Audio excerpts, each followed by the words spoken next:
Perfect. All right, everybody. My name is Rayaan Hassan. Don't worry if you can't pronounce it. Difficult names, no worries. The topic of my presentation today is securing 5G networks with federated learning and GANs.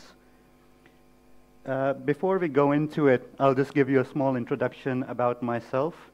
Nice little tidbit about Pakistani culture is that when you're 18 and you get to decide what career you need to choose, there are usually three options that you're given. You can either go into medicine, engineering, or you're a disappointment. So, as you can clearly see, I chose to do my bachelor's in electrical engineering, and I dodged a bullet with medicine. My sister is doing it. I am so thankful that that wasn't me. Then I did my master's in cybersecurity from the University of Padua, and then I came for my Erasmus semester in the University of Helsinki. And after finishing it, I realized that Finland does have a way of keeping you here. It's the weather. It's great. Nobody ever wants to leave. And yeah, so that's why I'm still here. So all right, so to introduce the topic, we'll go into a small introduction on what the 5G network is and how it's currently being utilized. So with the 5G network, or like most networks in general, we basically have three phases. So it starts with the radio access network, which is the RAN, the core network, and the endpoints which we are using to utilize the network. So one of the things that most people aren't really aware of is that 5G is basically all software. It's all in the cloud. And that's done through NFV, which is Network Function Virtualization. And unfortunately, we've still not been able to completely virtualize the core, due to which we're not able to completely use the full potential of the 5G network. However, even with the 5G network that we currently have, there is a high increase in data rates and low latency, which is assumed to make an increase in the IoT devices. The surprising thing here is that it took me a while to realize that low latency is good and high latency is bad. It's not usually how it is, but at least for latency, that's how it works. Now, in order to get a good idea of the 5G network, the 3GPP has released a really long document on what is 5G. It's like 300 pages of really good content. I highly recommend it. It's not dry at all. You'll certainly enjoy it, and you'll get to learn about all of the things, all of the networking things that's being used. All right, so of course, since we're talking about cybersecurity, we need to realize what the threat landscape is. And one of the surprising things when I was doing my research for it was that the 5G core is actually really well made, which is usually not the case with networking. Usually you'll find that there's a lot of things which are left, well, let's just say, not how they should be.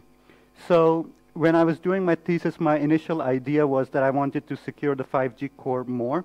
However, I realized that all of those attacks were really sophisticated and better left to people who are much smarter and better than me. So I went into something which most people actually do use, which are the endpoint attacks. And the access point network attacks are a lot more common and are the things that, at least according to ANISA, are one of the ways that 5G network will be really susceptible to. So the way that I thought about securing the 5G network, or at least the access points, was to use machine learning. And it's not surprising why, because like machine learning in the past few years has basically been what everybody in computer science has been talking about. All the modern research is using it for image recognition, deep learning, natural language processing, or even currently generator networks. So as such, it's basically the gift that just keeps on giving. So we'll use it till it runs us dry. So I'll give a small introduction to machine learning for people that might not be well aware of it. So machine learning is basically a model which is used for some sort of probabilistic action. So in programming, like in life, there are two types of ways you can go about doing it. The deterministic one doesn't really work. You hope that you'll do X and you'll get Y, but that's not how life works. And similarly, that's not how most of the good models are made either. So we go with the probabilistic approach, which is machine learning. So with machine learning, it's basically a 5-step process where we have a lot of data, which we use to perform some sort of task, which can be a classification one, a regression one, depending on what the person wants to do. All of this data is centralized in the model. And one of the things that most people who use machine learning realize quite early on is that the hardest part is the data, as in cleaning it, sorting it, using it, whereas the model is a lot easier in general. All right, so now I'll try and explain how the machine learning algorithm actually works. So machine learning is basically all about statistics. It uses linear algebra and ordinary differential equations. Again, for anybody who hasn't done a bachelor's in mathematics or computer science, I highly recommend it. It's very easy. You will not face any sort of problems whatsoever trying to learn it. You won't curse anything, basically. It's great. So machine learning, the way it works is it's a trade-off between interpretability and performance. And what it means is that the more interpretable the model is, usually the less scope and power it has. So the results wouldn't be the best. However, you understand how the model has reached that conclusion. It's quite transparent. And the way it uses is there's this no free lunch theorem, which was taken from the Greeks who said that there's no such thing as a free breakfast. So kind of like here, that you have to suffer through my speech before you can get the beverages and the snacks. Right, so the way that it works is, let's take this simple image localization or image recognition task, where it's basically like teaching a young kid or teaching them how to learn. So the best way is, if you want to teach a kid how to recognize a cat, you'll just show them pictures of different types of cats, and after, let's say, showing them 1,000 pictures, you'll try and quiz them and ask whether, is this a cat or is this a dog? And if they guess correctly, you reward them. If they don't, you punish them, or let's say you take away their candies, or whatever works in general. And the more features you add, as in the more difficult you make the problem, the harder it becomes. So let's say if it's only a cat, it's easier, but if we add the dog and the duck, it becomes a lot harder for the machine to recognize it. Because even though we are seeing a cat and a dog, the computer is basically just seeing a bunch of pixels and trying to recognize what it is. And so that's basically how it is. However, in the modern era, it's become a lot more easier to perform these kind of tasks, especially when we take into account the CAPTCHAs, for example.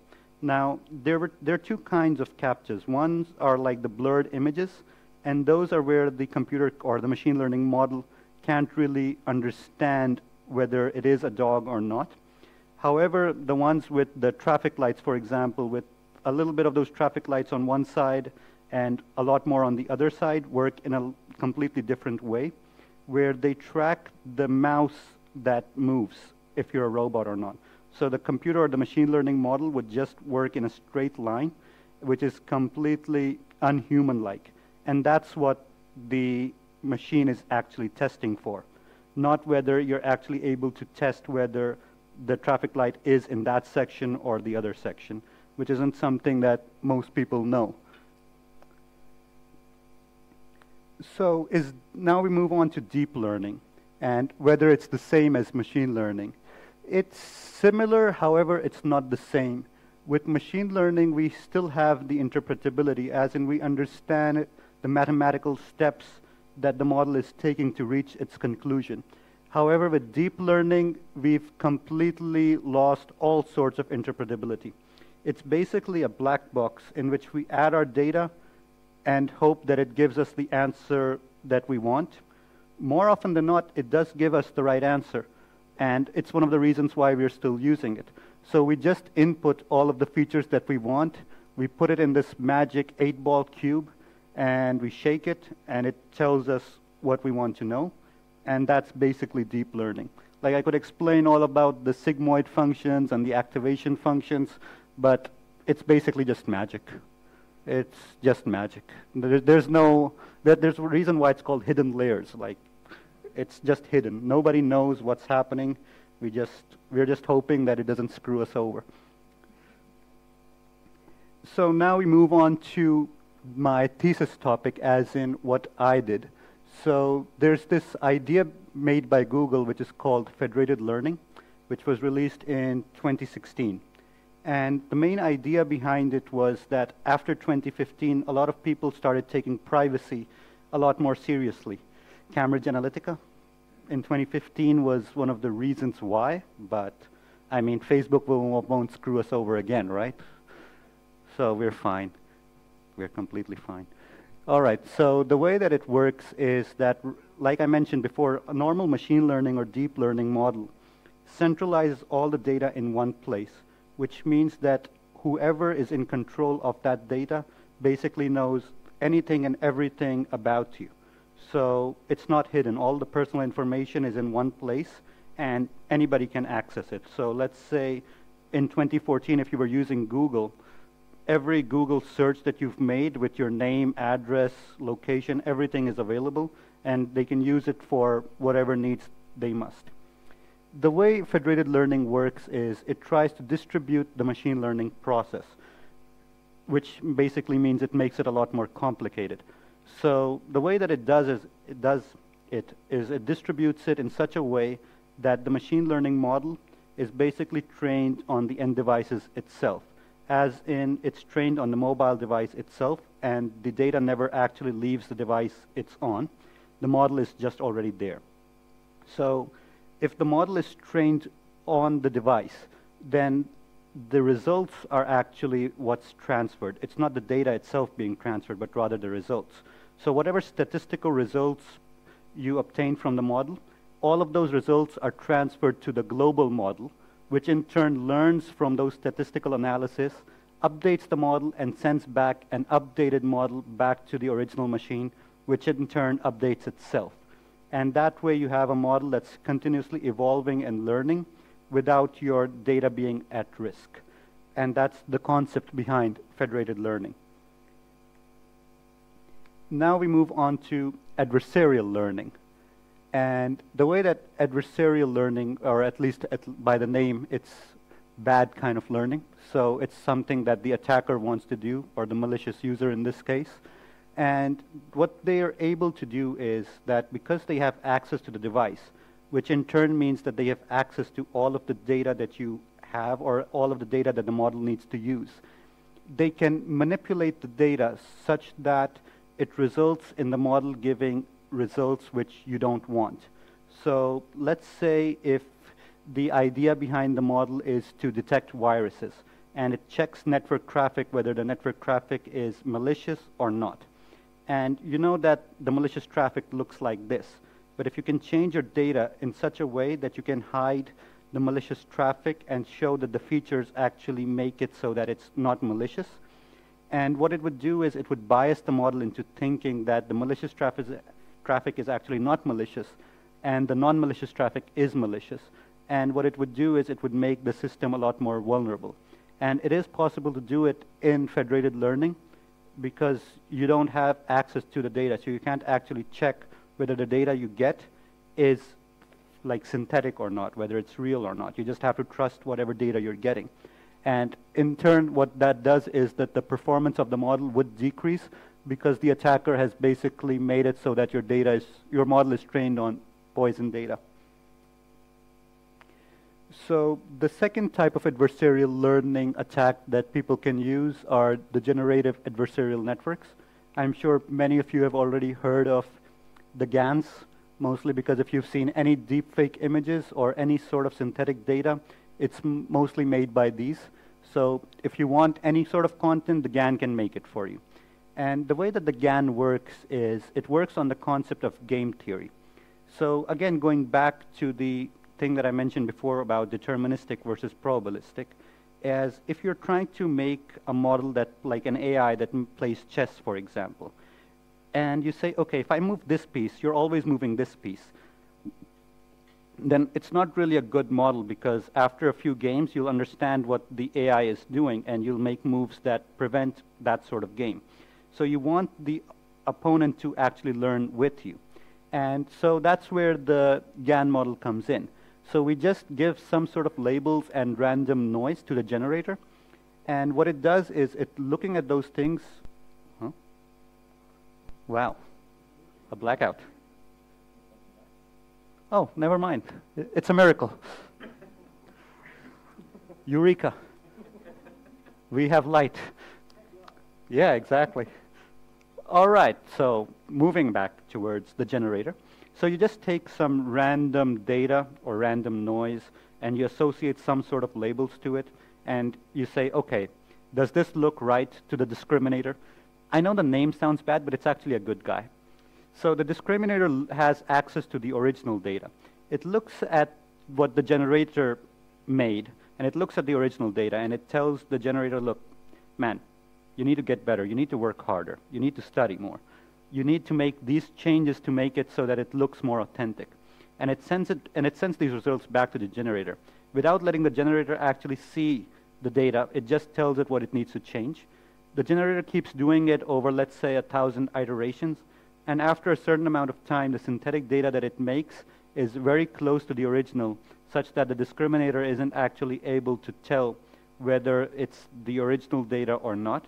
And at that point, you have the deep fake image or the synthetic data that you need. And what the attacker can do here is that because they already have access to the device, so they can make a GAN model themselves because they know what the original data looks like. And so they can make synthetic data which would look like it's normal traffic, but in reality it's malicious because it's synthetic. And they can use that and send it to the global model and actually directly bypass whatever the global model wants to do.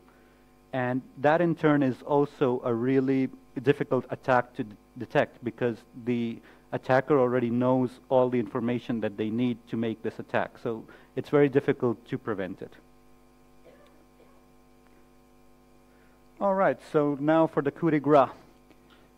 Now, it's a French word, and it's one of the things I like about Finnish, at least, is that at least you guys speak the way you spell, so it makes my job a lot easier when I'm reading train station stops and whatnot. This, I don't know how they say this is a coup. I mean, C-O-U, weird. All right, so 5G networks could have a federated environment, as in it is a possibility that was discussed in a lot of research papers and by people in order to make it so that the IoT devices keep the data secure. But the adversarial learning attacks can make it a problem which would need to be faced. Now, I think a good drinking game here would be every time I said the word learning, you guys took a drink. I think everybody would be buzzed out by now. Or at least I think that's what you've been doing. Huh? I kind of noticed. Right on point. All right, so Google claims that they've been using a federated learning environment since 2015. Godspeed if you trust them. I certainly don't, but they're welcome to my data at this point. Ducky, ducky, go. Use that. All right, so those two so my idea was I made this environment and I wanted to check whether these adversarial attacks were actually possible in a 5G simulated environment. As in, I made 8 simulated mobile clients, and I trained a model on them, and I had a global model which was an intrusion detection system. So the classification criteria was I wanted to check if this traffic is malicious or benign, and basically just let it travel through if it's benign and stop it if it's malicious. However, after training those 2 models, I noticed a very, very significant drop in the performance of my intrusion detection system, as in it just basically neutered my model, my poor model. So yeah, so they basically work, as in if you try to use them in a federated simulation, the threat model is quite realistic, and it's not that difficult to do if you have the right data set and the right model trained. But yeah. Now, you would assume that, okay, I told you all about these attacks. What am I actually here for? I'm here for the snacks and the drinks, right? this is just the way to get there. But yeah, so my second, well, at least according to what I was doing, the idea was, okay, how do you actually defend against this? And is it even possible to defend against this? And the idea is that, yes, it is, but it's not easy. As in, it's a really, like, you have to change the model and make it a lot more convoluted and complicated in order to prevent these two attacks, because they're just so easy for the attacker to do. Because mostly the way that you keep your system secure is you just don't tell the other person what your system is, and you just basically hide it. There's no free information idea. You don't tell them that you're using a federated environment. You don't tell them what kind of data you're using. You don't tell them what kind of model you're using. You're just basically a black box, and you're just hoping that the secret is the way that you'll stay secure. So when that's not the case, when you're in a transparent environment and the attacker knows exactly how your defenses function, it becomes very, very difficult to protect that sort of environment. So the idea behind how it could be possible to prevent these attacks was to change the global model, as in the global model that we were using, and change it into an ensemble of models. So the way that an ensemble model works is that by its very definition, it's not one model anymore. It's a multitude of models now. So what it would do is you now basically have, let's say, 4 global models which are working in conjunction with each other. And you train the data that or the statistical data that you're getting from the local models, and you separate it into 4 more, let's say, 4 more data sets, and you train the model on each data set. And now you see, is there a similar pattern? As in, are all 4 models getting the same accuracy or not?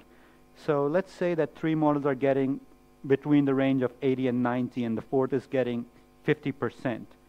Now, there's something wrong. What's wrong? We don't know for sure, but we can at least ascertain that there's something wrong. So at this point, we would say, okay, we'll take the results that we've gotten from the 3 models, and we'll keep the 4th model in check and try and see why we're getting these kinds of results. And at that point, you're able to see, or at least discern, that there's something wrong with the 4th model. And after you repeat the sequence 3 or 4 times and you get similar sort of results, you're able to understand that someone is actually attacking your system.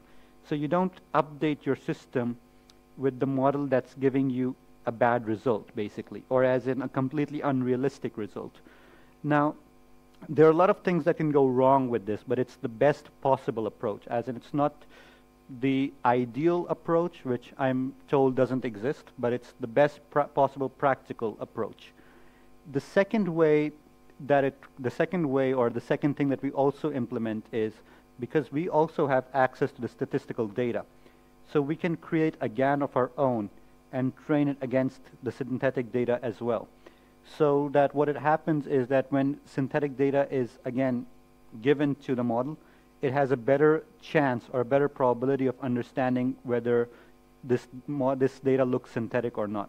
Again, it's not 100% foolproof, but it did improve the accuracy back up to around 90 to 92%.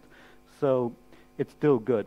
Now, the question again arises in most cybersecurity spheres is 92% accuracy good? Are you happy with a system which is secure 90% of the time?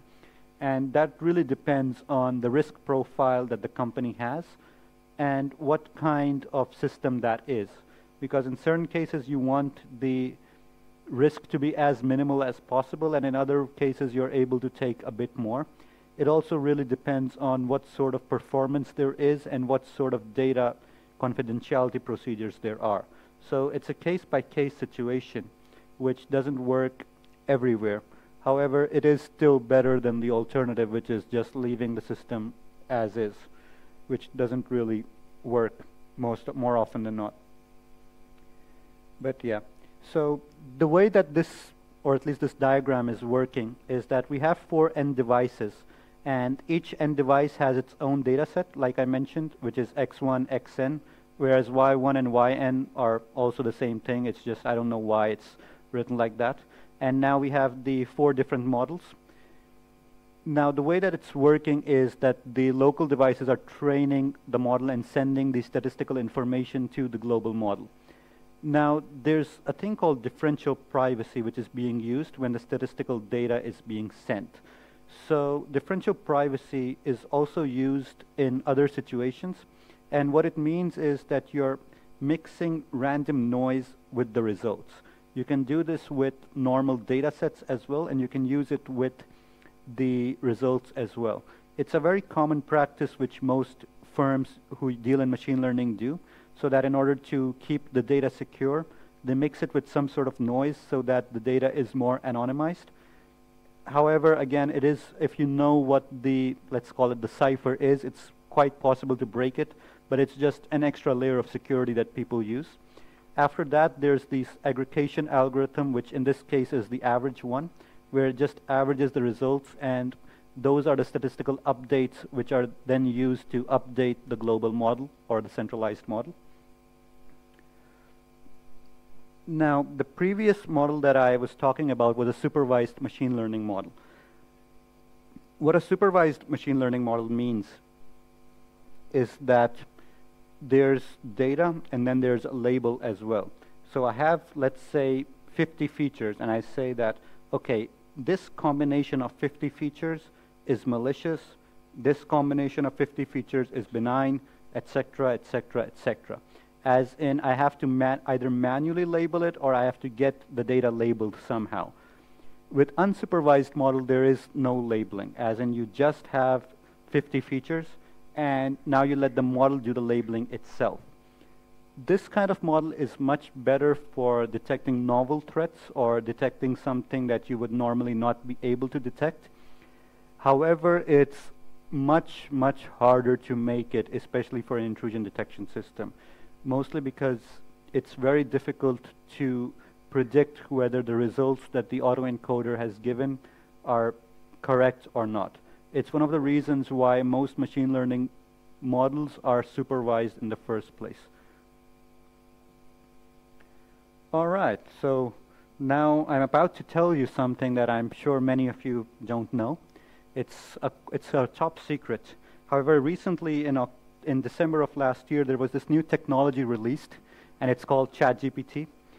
I'm not sure if many of you have used it, but I have to say it's quite amazing. It makes life much, much easier regardless of what you want to do. However, the reason why I mention this is that I was working on this thesis from September to February, and ChatGPT got released in December. And after finishing my thesis, I realized that these are the kind of attacks which are quite possible to use with ChatGPT, especially if we consider the environment. Like currently, ChatGPT isn't actually learning, or at least according to what it says, it's not learning from what we are inputting. However, when it does, it basically becomes a federated learning environment, as in you would need a lot of users to make a label poisoning attack or a GAN attack. However, with the right resources, it is possible to do so. And that's one of the, let's call it, the consequences of AI, where we have to at least be aware of the threats which can be susceptible to the technologies that we are using, and then prepare the proper safeguards in order to prevent them. But yeah, give it a try. It's really good. 10 out of 10. And that's basically the end. That is my presentation. So if anybody has any questions, or am I free to have some food? So here's somebody asked for, yeah, there's one. Ah, yeah. Yeah, yeah, sure.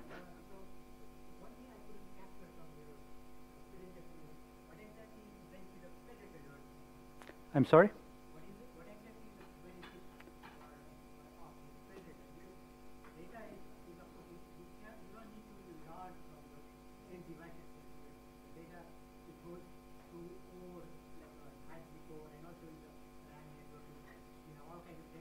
Right. What exactly is benefit? The benefit of the, oh, sorry? Ah, right. So the question was, what is the benefit of actually using a federated learning environment in this case?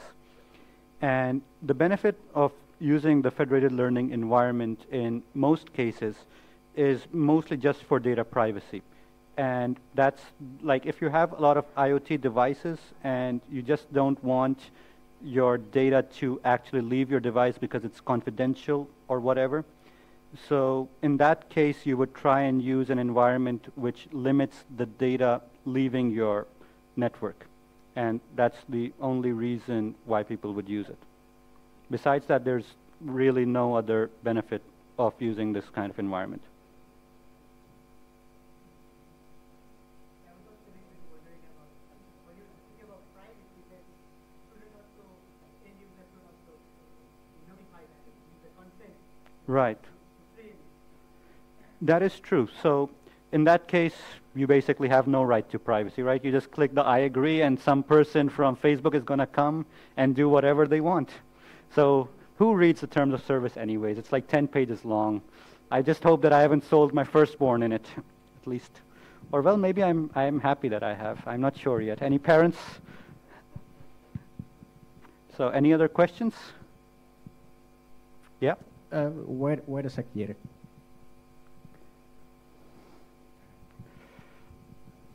Here's a mic for you. Yes, thank you for your presentation. Now that we have learned about securing 5G networks, what about the 6th generation networks? How would you protect them or secure with machine learning?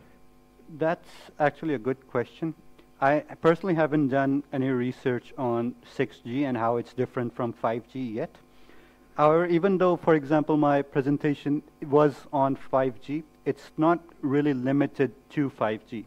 As in, it's basically an environment with two types of attacks which that environment is very susceptible to. So regardless of what the application is, if the federated learning environment is being used, then these two attacks can be utilized. So again, I don't really know how the 6G actually differs from 5G, as in whether it would even use this environment or not, and at the same time whether the networking protocols are still the same or not. But if there's more or less similarities, then I would say it's basically the same situation.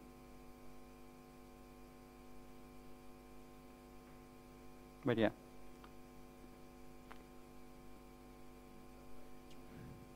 Yeah, we have one. Hi. So you spoke about these protective measures, and I was wondering if there's any way for an outsider to determine what sort of protections have been implemented, or does this fall within the black box part of the? I'm sorry, could you repeat it? I didn't hear you properly. Do you hear my voice? So about the protective measures, so is there any way for an attacker to determine what sort of protections have been implemented, or does it fall within the black box part of this concept? Yeah, I think one of the sad realities of deep learning or AI in general is that it is mostly black boxes. The attack and the defense are both black boxes in the sense that because it's not using traditional machine learning, but rather the artificial neural network and all of the things associated with it, the attacks and the defense are both black boxes. However, the way that the attacker would test is that they would just conduct the attack and check whether it works or not. So every time that the attacker does it, they would gain some new sort of information. So the defense, like one of the things that they would need to add in particular would be to stop repeated attacks. And that is something very difficult to do because if, for example, you don't attack from one device, it's restricted, you would just go and get another one and just do it again. As in, you basically have an infinite number of attempts if you have the resources to buy an endless number of devices. So yeah, in that case, I would say the advantage is with the attacker, where they can actually probe and test and check as many times as they want. Yeah? Wait a sec. Excellent presentation, I must say. And I heard a similar presentation during startup days, but you touched on a few more technical things. And I wanted to ask you, looking forward to, let's say, 6 months to a year from now, do you see similar challenges with 6G? Thank you. Yes, I do, because I see similar challenges in the sense that, especially with the AI coming across and with this self-learning idea that's just come across, it's something that even though they might not use the federated learning environment in and of itself, the idea of self-learning in order to create more data is something that's already entered. It's not a genie that we can put back in the lamp. So regardless of, unless we come up with some sort of new innovation behind how to generate new data, I don't really think it would be possible to stop this kind of attack or this kind of problem. It's just that the defense would keep evolving, as in they would find new ways to stop it, and I think the attackers would just find new and more creative ways to exploit this vulnerability.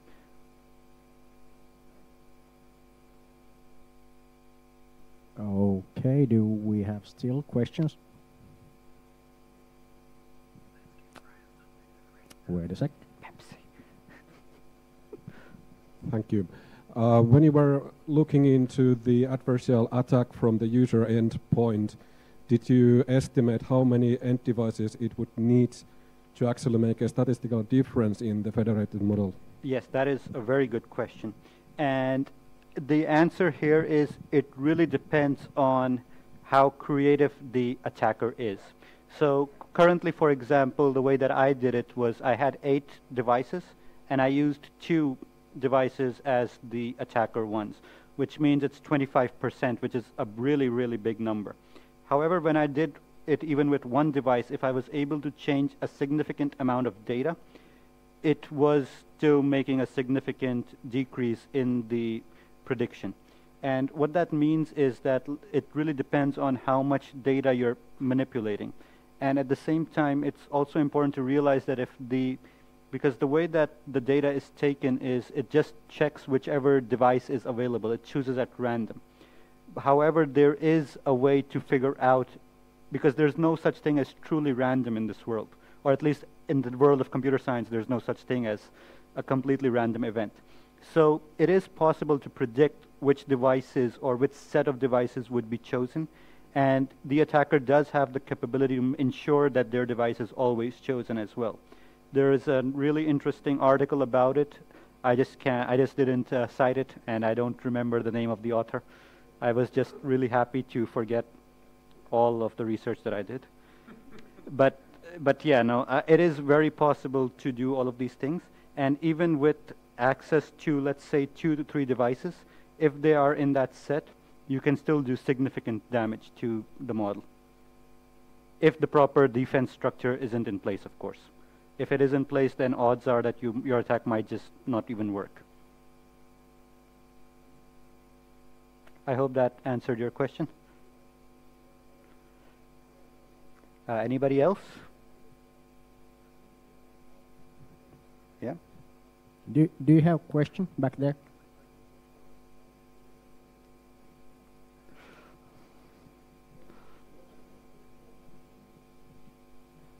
Okay, you just raise your hand and you don't have any kind of question. That's fine. So, if that was the last question, let's give a shout out to Rayaan.